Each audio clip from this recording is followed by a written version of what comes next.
system, and we are part of it. We can't be separate. And that's going to change everything. It's going to change everything about our economics, about the way we organize ourselves, about global governance, the way we treat developing countries. Everything is going to shift once we make that mental shift and begin to think of ourselves as one global family. Exactly. Thomas Barry, he puts it in a beautiful way. Thomas Barry, this American philosopher and enlightened person, he says we need to reinvent ourselves at a human, at the species level. That means we have to think totally different about ourselves as humans. It's happening. Yeah. I mean, it's happening, and I'm very positive because there's like people like you and like all these people here today. I mean, that they're just very aware and they're acting. I mean, I want to go into this point on the eco villages and how will you see that this new worldview will be implemented into the whole new societies in the future, and how can we just do that, or how is that possible? Well, it's going to be very difficult in the first place. It's not going to be easy. But what we're trying to do in our work is to establish a sort of a foundation that will enable us to build upon. Mm-hmm. For example, there are many eco-villages now all over the world. There are thousands and thousands of them. And these are places which can be sort of beacons of light for their regions. They can teach their regions how to live sustainably. They're doing that already today. And they can offer people models for how we can begin to be more self-sufficient and so forth. And then, on top of that, we have developed educational programs. We call it Gaia Education. And we have two programs. One which is based on teaching a 4-week course at an eco-village for the region. Mm-hmm. And the other is an online 8-month course for working people. Mm-hmm. That's available for anyone in the world through the Open University of Catalonia in Barcelona. We're just in the very first year now of that education, but in principle, anyone who wants to learn to live sustainably could now, for no charge, for completely free of charge, download this information or take part in these courses through self-study or whatever, learn how to do it. That's basically what we're trying to do, is say this is the foundation, this is what we have to do to learn to live sustainably. And this is, I mean, this could be as an inspiration, and from that point, as that day is probably depending on the needs of the community or the needs of the group, they can just apply these ideas and exactly. Just move from there. Yeah, we break it down into 4 major sectors in our thinking. One is the ecological sector. One is the social aspect. Okay. Yes, the then social aspect. Then there's the worldview, and what did I leave out? Yes, I'm going to put a picture like that. The economic aspect. So this is. You can have that.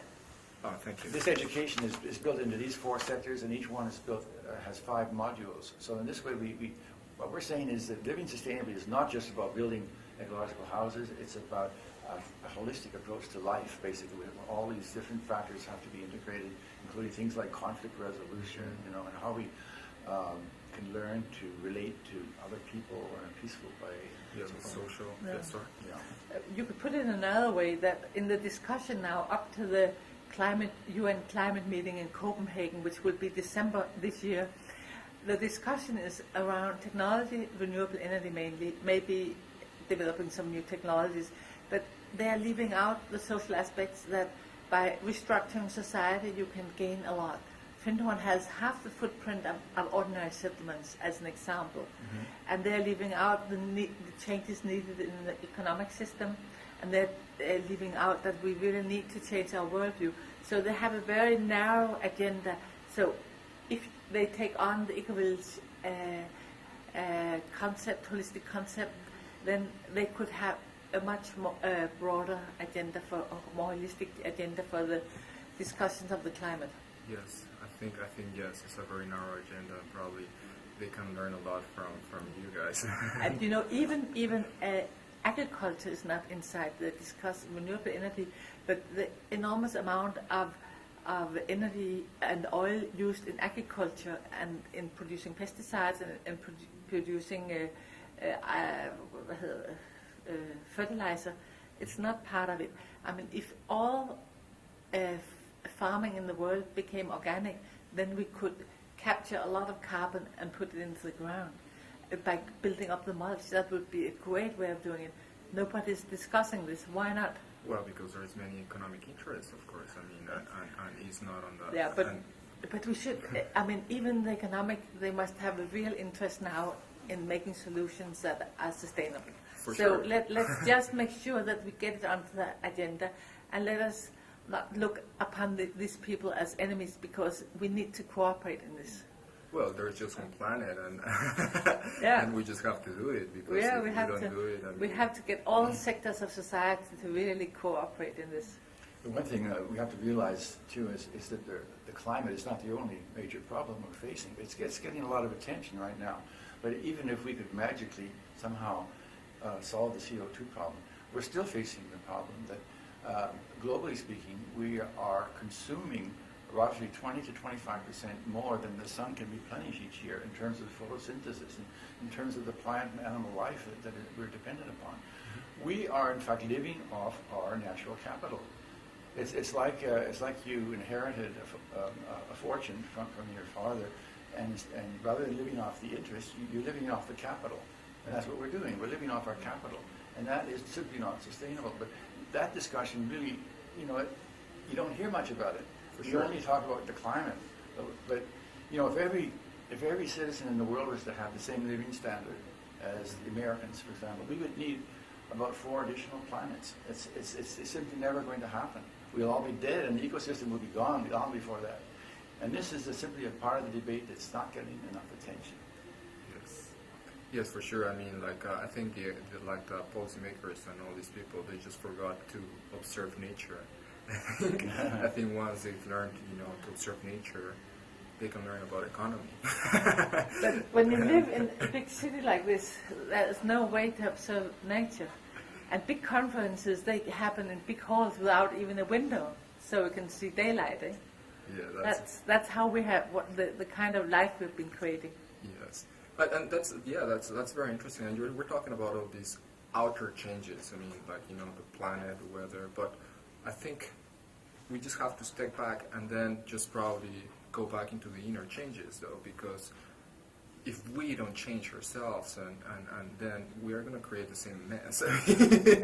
So I think the root of the problem, or the root of the things, is to change ourselves within our own responsibility.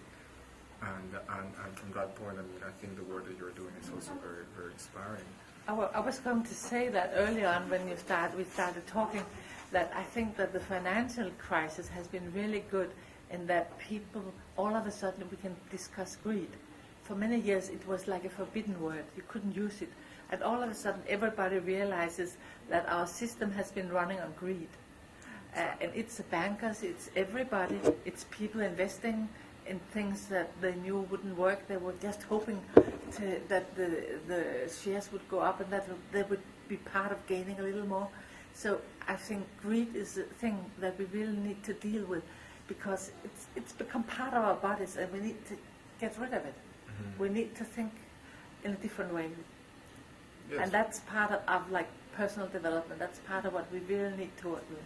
Yes, we need to restructure ourselves, with our own inner sight. And I don't know if you're familiar with the works of Jiddu Krishnamurti, and I mean, it's very inspiring, and because he says that the truth is a pathless land, and basically, yes, I mean, in a way, we are the living truth in a way, and then once we understand all these things, we can just move from there and apply it into our daily societies or daily interactions with our own selves. But if we don't change this mind